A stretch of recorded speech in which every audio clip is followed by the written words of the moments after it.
What is happening, everybody? Welcome to MLB Live Before Lock, kicking off the start of a new week, and it's going to be a good one. We've got baseball today. We've got basketball, so there's going to be NBA Live Before Lock in a little bit. In addition to that, there's going to be the playback show, potentially the last one of the year. I know we said that on Friday also, but it's because the Celtics were up 3-0 in the series, and now they're up 3-1 in the series. So if the Celtics win today, NBA season is over. But if they lose and Dallas wins, they're going to get an extra game later on in the week. So as you guys are watching this, like the video, subscribe to the YouTube channel, check out NBA Live Before Lock, and Josh and I's watch along later, sponsored tonight by Underdog, so shout out to them. Matt, how are you doing? How was your weekend?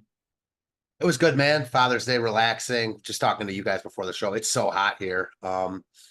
Just definitely feeling the effects of global warming. Like you also said, it's at least we're not on the worst side of it. So I was telling Jordan about the weather in my town for the upcoming days. Tuesday, 94 degrees. Wednesday, 92. Thursday, 93. Friday, 96. Fuck all that. It's going to be terrible. It's going to be super hot. And we've got some baseball games where I assume we might start to see a little bit more offense with it getting so hot across the country. I know there's been all this stuff about as the MLB introduced different baseballs, and a lot of the ball tracking data kind of does introduce that does make you question, like, is there some sort of different balls going on? Because balls that are being hit with certain exit velocities and launch angles, like these should be home runs, and a lot of them are just not leading to home runs. I'm really interested to see in the upcoming weeks if we start to see more offense take off as a result of the hotter weather. Is that something you've thought about at all, or maybe even care about? Yeah, definitely both. I think we're already starting to see the effects. Hot weather, more runs are being scored, it seems like, at least. And I expect that to continue, especially on a slate like this that we have tonight with quite a few really, really good hitting spots. Yep, and we've got people in the chat who are asking us about some weather-related stuff.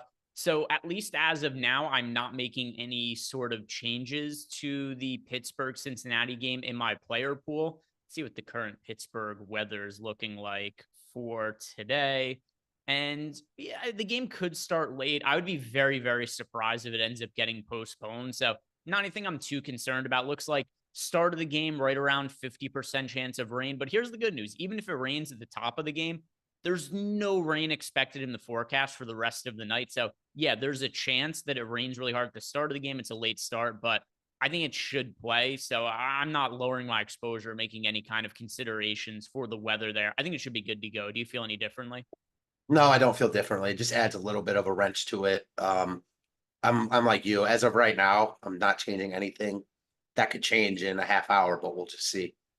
All right. And one other thing that I want to let you guys know about, which I'm sure a lot of you already know, but slate locking earlier today. It is a 6:40 lock time as opposed to 7 p.m. So as we go through this, keep in mind, show is going to be a little bit shorter just because of the lock time, which I can't tell when they're going to make the slates lock at 6:40, when they're going to lock at 7:05 or whatever. There doesn't really seem to be any kind of consistency to it, but those are the constructs that we are working within for today. Let's start at the pitchers, Matt, and we've got three pay up options on the slate, and they are the three most popular pitchers on the slate three of the, well, we'll just include all four of them together. Four pitchers, 8,600 or higher. They are the four chalkiest pitchers on the slate, and frankly, nobody else is even all that popular. Sonny Gray against the Marlins is 22% owned. Max Fried against the Tigers is 26% owned. Paul Skeens at home against the Cincinnati Reds, 43% owned. And then we've got Yusei Kikuchi against the Boston Red Sox. He's 33% owned at $8,600. So all these pitchers are north of 20% owned. Then you got Skeens as the uber chalk on the slate. What stands out the most to you about these pitchers who are 8,600 and up? It's no surprise that they're the three highest owned guys, or yeah, three of the four highest owned guys. I know Kikuchi's sneaking in there as well. I just think there's a big drop off after these guys. And I think Skeens is just mispriced here. He's been phenomenal. He's in a great spot at home against Cincinnati. Obviously, Gray and Fried have longer track records of being better major league pitchers. But as far as upside goes, Skeens right now is showing more upside as far as strikeouts go than either of those guys ever have. So for him to be the cheapest, like, I get it. He's the most unproven, but I think it's just a misprice. Fully understand why he's getting so much love. Maybe the weather changes that a little bit, but I doubt it. I do think that he comes in like even higher owned than the 43% we're showing, especially in single entry, higher dollar stuff. He's been incredibly high owned on pretty much every slate he's been on. And I do like Fried and Gray, almost combine their two names a lot. Both of them in very good spots, tons of win equity. I think both of them can go extremely deep into their respective games. So all three of these guys look very, very good. And if you just want to stick with those three, I don't even think you need to get different elsewhere personally. Is there any of these guys you dislike then? Sonny Gray, you didn't really touch on him. He's 10,500, the most expensive on the road against Miami. He also has the least amount of ownership, but I mean, still, it's 22.4%, so it's not nothing there. Is he your least favorite of these four pitchers? I think Kikuchi is my least favorite, just because of the spot. Like Boston isn't as good against left-handed pitching, but their lineup has all of a sudden gotten healthier. They're running a ton. I think the top three guys for me are Skeens, Fried, Gray, with Kikuchi behind them. Yeah, Gray's pricey, but I just don't even mind the price tag that much. And it seems like a pretty, for whatever it's worth, safe spot. In terms of my exposures, I have Skeens one and like way above everybody else. But with that said, I have 51% of Paul Skeens. While I have way more of him than any other pitcher on this slate, I'm not that far overweight to the field on him at 51%. It's a little bit overweight, but I understand why the field's getting there. Even with some of the potential weather risk, I think you guys have to be playing Paul Skeens in cash games today. He's just going to be too popular and it's too much upside. And I mean, considering how well he's pitched, he's one of the better pitchers in baseball, in my opinion. So Paul Skeens, play him in cash games. I'm also getting the most of him in GPPs. I do have Kikuchi second. And then there's a little bit of a gap. There's a gap between Skeens and Kikuchi for me. And then there's a gap between Kikuchi and what I'm getting of Sonny Gray and Max Fried.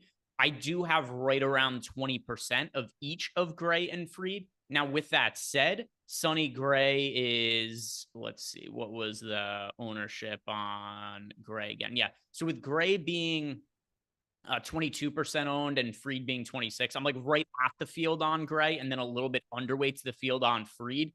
I've got some exposure to other pitchers, Matt, but it's few and far between. I don't have more than 12% of a single pitcher on the slate that is not Fried, Gray, Kikuchi, or Skeens. Yeah, I think that makes a lot of sense. I think the Kikuchi play he's clearly the worst of the bunch, but he's not bad at all. He's good. He has strikeout upside, and he's so much cheaper. So I get it. I think those four guys look much better than basically everyone else. There are a couple cheap guys I think you could dabble with, but I'm with you. I think those four guys really stand out. Let's talk about some of the other pitchers because I know people are going to want to play some contrarian options. Like I said, I mean, there are some other pitchers I have exposure to. It's just nothing all that significant. But if you are looking at the other pitchers on the slate, there are two other guys that are picking up some ownership. John Gray's 15% owned. Nick Pavetta's 14% owned. I'm underweight to the field on both of them, but those are the only other two pitchers that have any kind of meaningful ownership outside of the four main guys we've already talked about. Do you like either of those pitchers, or is there somebody else in the mid-range that stands out to you as a potential contrarian option? Not really. I don't love the mid-range here. On some slates, I think Sanchez would be okay, Pavetta, but on this slate, no. I like the guys above them significantly more, and I think the guys below them that I have interest in are just as high of upside pitchers, aside from maybe Pavetta, but I don't love the spot for Pavetta. Okay, so let's talk about that then.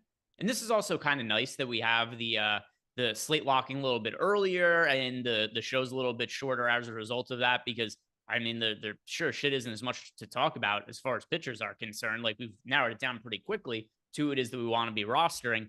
Who are the punt options that you're considering for today then? Considering Braxton Garrett, 7,200, great ballpark for pitching. There's a few really good hitting spots and then a couple good pitching spots. This is one of the pitching spots. So I don't love him here. He's obviously got a low floor, but his underlying numbers are decent, and he's very cheap in a matchup with a Cardinals team that hasn't been very good, especially against left-handed pitching. So he's the guy for me if I'm spending down. And then I'm also interested in Carson Spears. Again, big unknown here, hasn't started at the major league level, but he was very good in the minor leagues. He's been dominant, almost dominant out of the bullpen. He's got a full leash, having thrown 90 plus pitches last time out.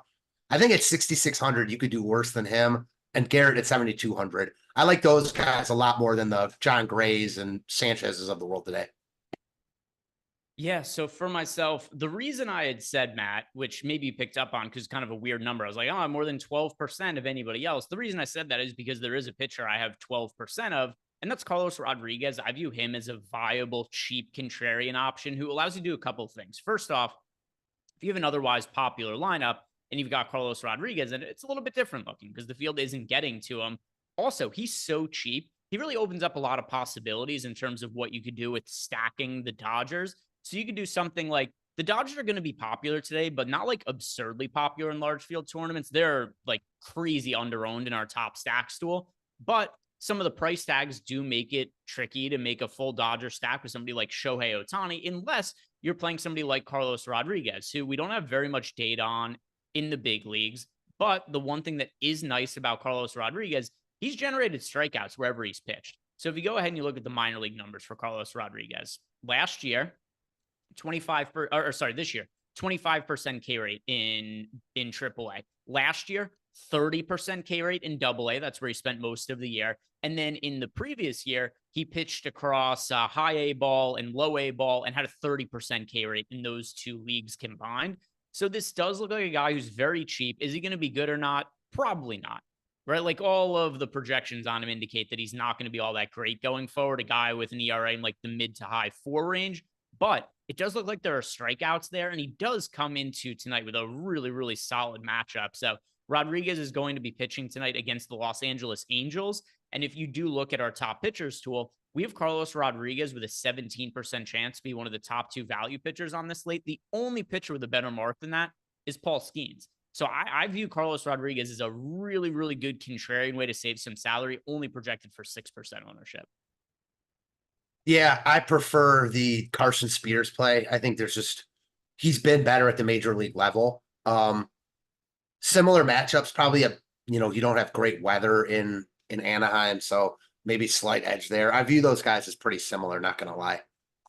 Yeah, if you look at our just projections on them in the top pitchers tool, I mean, we've got Carson Spears, a 4% chance to be the top scoring pitcher, Rodriguez top 2 scoring pitcher, Rodriguez 7%. And then Rodriguez also has double the odds of being a top value pitcher. But I mean, all things put together, it's not like crazy different. I think the biggest issue with Spears is, and why he doesn't project quite as well for us, is because of how deep can we really expect him to work into games. This is going to be, if I'm not mistaken, his first start of the year. He's been working out of the bullpen. Now, despite working out of the bullpen, we have seen him pitch extended innings. So you look at like his last time out against the Cubs, he pitched 5 2/3 innings. That was the first time he'd ever gone past 4 innings, though. So I do get a little bit concerned. How deep is he going to be able to work into the game? I actually think that Spears is more likely to go longer than Rodriguez, considering what we've seen. He threw 91 pitches, Rodriguez threw 71. And I think a lot of the projection difference is based off the win equity here. The Reds obviously an underdog against Skeens. Sure, the Brewers are favored against the Angels here. So while Rodriguez projects for 12 fantasy points and Spears for 10, like 9.7, I think a lot of that can be attributed to the win potential equity. So again, I view these guys as pretty similar shaky options that just save you salary. Yeah. So, and it's not like, I don't think that either of these guys are safe plays by any means like that. But I mean, Spears also only project for 1% ownership. Let me see. Do I have any? I have 1 out of 150 lineups with Spears, which is actually kind of like in line with the field. And then I just have the 12% of Rodriguez being my favorite contrarian punt option there. I'm once again seeing people bring up weather concerns in Pittsburgh.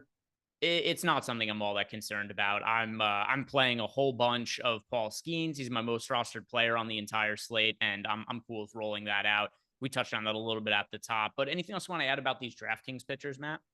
No, I like your Kikuchi call a lot. You get Boston coming in off Sunday Night Baseball. They're not as good against lefties. A Kikuchi, I'm really feeling more than I thought I was.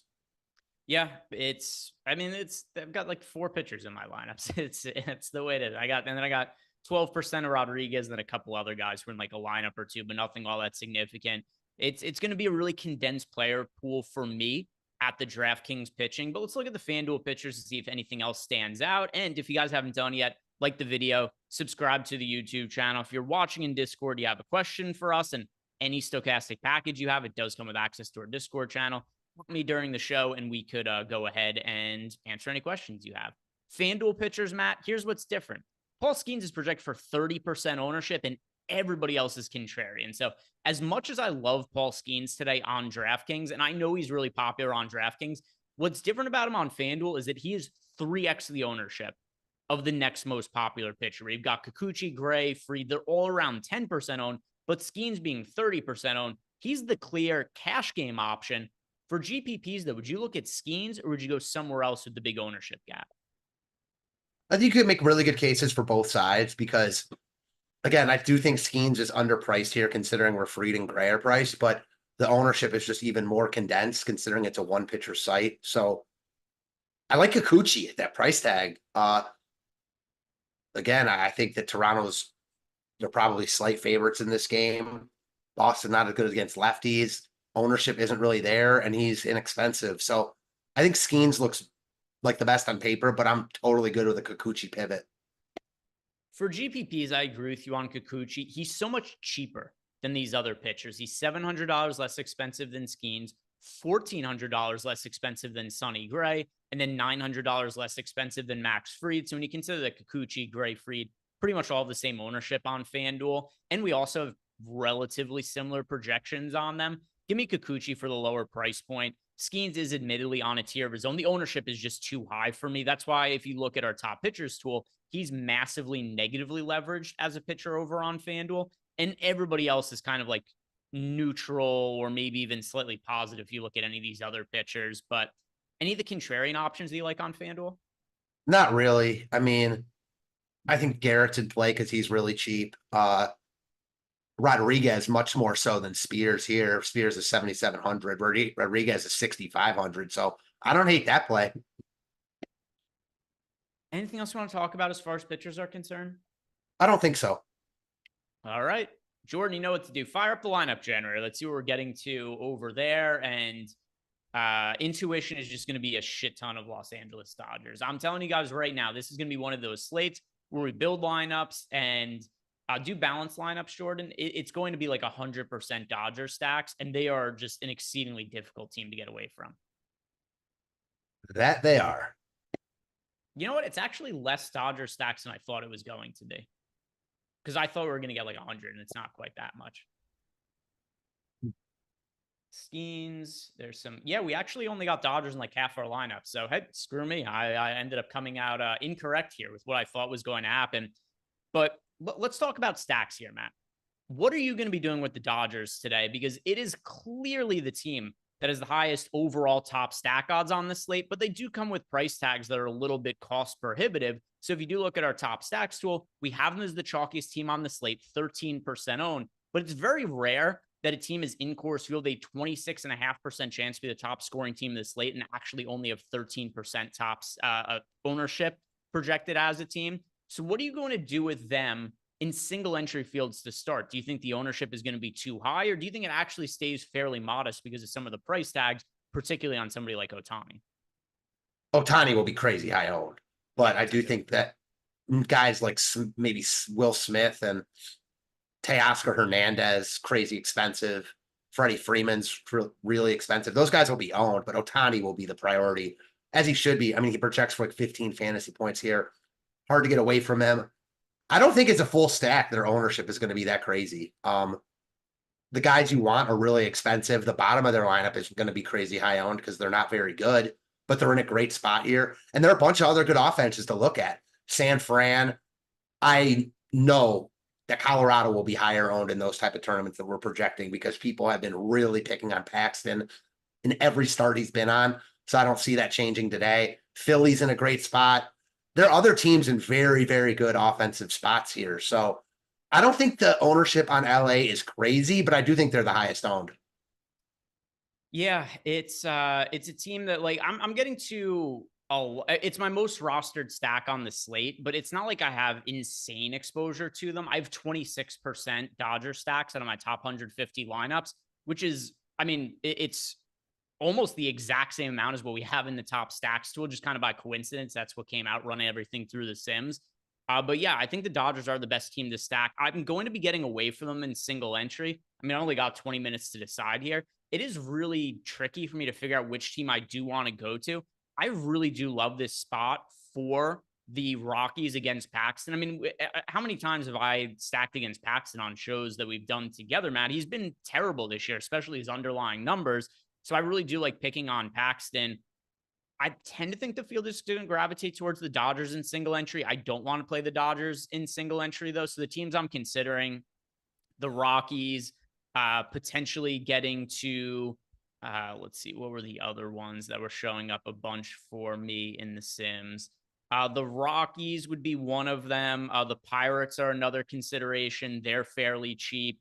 But there aren't any spots that really stand out as me being like, oh, I think this is a crushing single entry spot, especially because I don't want to stack against any of the popular pitchers today. I don't think there's a leverage angle. Yeah, I'm with you. I think the Rockies will be higher owned than we're showing just because teams have been pretty popular against him recently. Maybe not tonight because there's other really good hitting spots. So as of right now, they look like one of the best stacks that aren't coming in at the ownership they should be. So yeah, I figured you were going to like the Rockies here. So do I. Two things working against them for me personally. I do think they come in higher owned. Their lineup sucks. So it's even worse today than it normally even could be with no McMahon. So yeah, I mean, you know what you're getting into bed with when you play a team like the Rockies. You're simply just playing them against James Paxton. Yeah, I would stack pretty much anybody against James Paxton at this point. And people have started to pick up on the fact that he's not all that great. I remember, I think it started with like the Reds game. The Reds had like criminally low ownership against him. They went off and they've just kind of been popular ever since then, or offenses against James Paxton. Some super chats, and then we'll talk back about stacks and we'll build some lineups for FanDuel. First from Jordan Klein, he says, thoughts on eating Kikuchi tonight? Hey, the only way to celebrate Father's Day. You got to start by being a father, Jordan. Sotex says, happy birthday, Kikuchi. Lock him in. It's Kikuchi's birthday? I didn't know about that. I didn't either. Sean V, confirm. Is it Kikuchi's birthday? I didn't know about this. It'll change nothing in my lineups, but got to get the information to the people that like to know these things. Corey Randall says, hear me out. Uh-oh. I see where he's going here. I'm not going to like it. He says, now hear me out. Cal Quantrill's been pitching his ass off against good teams, even in Colorado. I think he's worth a try on DK. Thoughts? His numbers are terrible in June. I know he's had some starts that have like gone well from a luck standpoint. He has a 10.6% strikeout rate in June, a 10.6% walk rate, and a 5.48 xFIP. He's had some results that have been okay. This is not a good pitcher, in my opinion, though. It's a brutal matchup. That is a no for me for sure. Let's look at the game log here. All right, so he has actually not made a single start in Coors this month. He actually hasn't pitched very much at Coors at all this year. He has made, in the last month plus, he's only made one start in Coors Field. Did pitch reasonably well in that one against the Philadelphia Phillies. Start before that was against the Giants. That one went okay. Start before that was against the Astros. That one didn't go very okay. Yeah, that's weird. He's pitched way more on the road than he has at home this year. But I mean, all right. So Cal Quantrill, his numbers overall for the year, they're not good. They're not overly terrible. But look at what his numbers were last year. Last year, Cal Quantrill ended up, I think he had something like a 6 expected ERA, something crazy like that. Cal Quantrill last year. All right, got his numbers up now. So last year, Cal Quantrill ended up with a 5.24 ERA, a 5.85 expected ERA. Here's the biggest issue with Cal Quantrill from a DFS standpoint. His career strikeout rate is 17.7%. Last year was 13.1%. And then another thing to keep in mind with those really low numbers, the 1 year he had an okay strikeout rate, he was actually a reliever who was coming out of the bullpen. Even if you get one of these starts where Cal Quantrill has good luck and the ball gets put in play at a bunch of hitters, there's nothing to indicate that you should ever expect this guy to generate strikeouts. I am totally with you. I think he's a bad play we got asked this in the strategy show too. Like, if anything, just not playing Dodgers is enough. Like, Quantrill getting there on a slate like this is just so unlikely. It's baseball, anything can happen, but we could say that about every play on the slate, you know?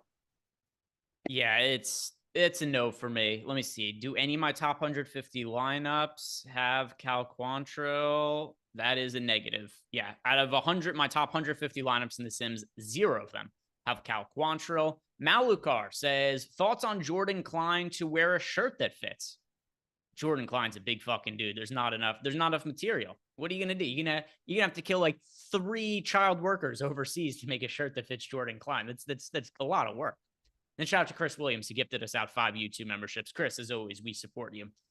Thank you for supporting us in the YouTube channel here. Everybody else who wants support, just simply like the video, subscribe to the YouTube channel. It goes a long way, and we do appreciate that a whole bunch here.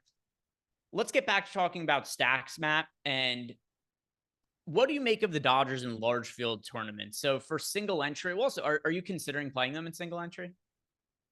No, I think I'm not. I think playing one-offs there is fine, but I think basically anywhere else you go is going to be lower owned. So I'm not going to play them, but I don't think it's the type of slate where you like have to avoid them, you know?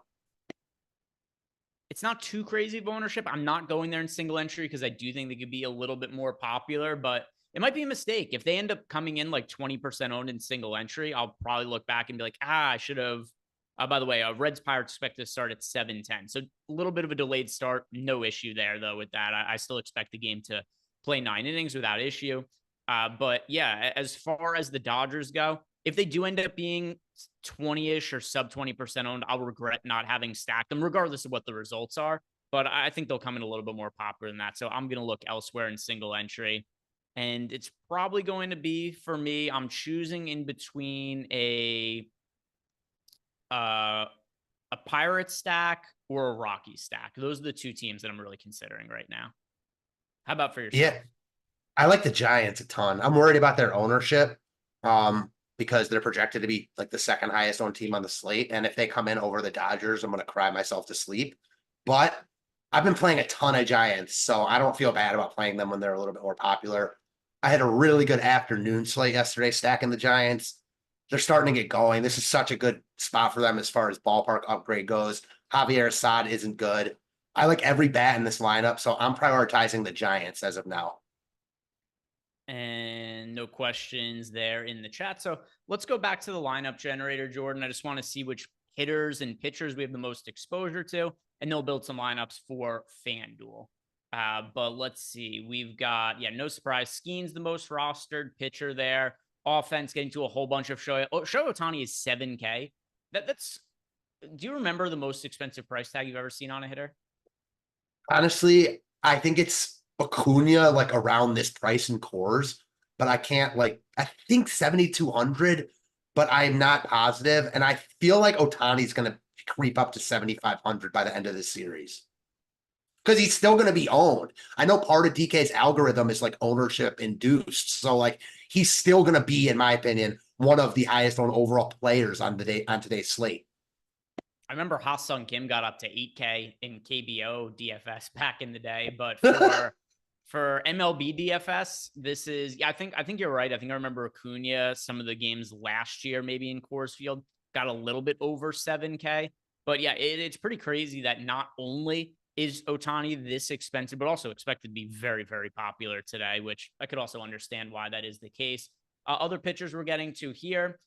Kind of actually exactly like my lineups. Paul Skeens 1, a little bit of a drop off, Kikuchi 2, and then Max Fried. And I assume that Sonny Gray is probably not far behind that. There's Sonny Gray. Actually, some John Gray lineups. So that's one thing that's different. I don't really have John Gray lineups, but yeah, a lot of that looks similar to what I'm getting to here. Let's build some lineups for FanDuel, Jordan. We'll see what pops up over there. And also, we're sponsored today by Underdog. Couple things. First, Underdog has these massive best ball contests, which I'm sure you guys are aware of. If you head on over to Stochastic, we have totally free best ball projections this year. All you have to do is make a free account. That's going to get you access to them. You get projections for Underdog, Drafters, and DraftKings. You also got a CSV file that you could upload directly to those sites, and that's going to get our pre-ranks set into the rankings on the site, so you could draft directly with our rankings there. So go check it out. No reason not to. It's totally free. If you guys are playing best ball and you're not using our free projections, you're making a mistake. All right, let's see here for FanDuel. Paul Skeens showing up the most at pitcher. That's not shocking. And then I bet it's Kikuchi next if we scroll down. Oh, Soriano. Well, I'm wrong again. Braxton Garrett. All right. So yeah, a lot of lineups that have Paul Skeens, more than half of our lineups, and then just kind of spread out with a bunch of pitchers kind of mixed in beyond him. But let's see the stack exposures. And yeah, Dodgers, Phillies, Giants, some Rockies there. Let's talk about stacks over on FanDuel for today, Matt, because this is a little bit different of an outlook because the Dodgers, still the best overall team to be stacking, but they are 16.5% owned on FanDuel. Then you got the Phillies, they're 12% owned. The Giants are 13% owned. I really feel this on FanDuel, probably even more so than DraftKings. If I'm building one lineup, Colorado Rockies would be the stack for me. Yeah, I get it, man. I mean, it's the same thing, right? Like, even though they'll be like decently owned, like there's just other teams that look better. Their lineup's so gross that they're gonna fade on ownership because of that. I'm with it. It's just a play against Paxton, who looks like maybe the pitcher you want to pick on most on this slate. Like, if he were facing the Giants or the Cubs or the Dodgers, like I would like those teams that much more. So I'm with you all the way around. Mr. Coolcam in the Discord added us. He wants to know what's our favorite contrarian stack for FanDuel. If we're considering contrarian any of the teams that are sub 10%, because there's a lot more ownership going to the Dodgers, the Phillies, and the Giants over on FanDuel, it's the Rockies for me. Yeah, I get it. I totally get it. And there is always this kind of bias against the Rockies in large field tournaments, which exists for good reason. But it's been a team that I've had a lot of profits stacking up this year. The Colorado Rockies just a team the field doesn't like to play, and they put up crooked numbers at Coors Field from time to time. And considering how low their ownership has been, you only need a couple of slates to be roster the Rockies, and they go off this year, where they ultimately ended up being profitable for you. So I like the spot for the Rockies going up against Paxton. Let's talk about the rest of the stacks on the slate before we do our home run picks. Any other teams that are important to you at offense tonight?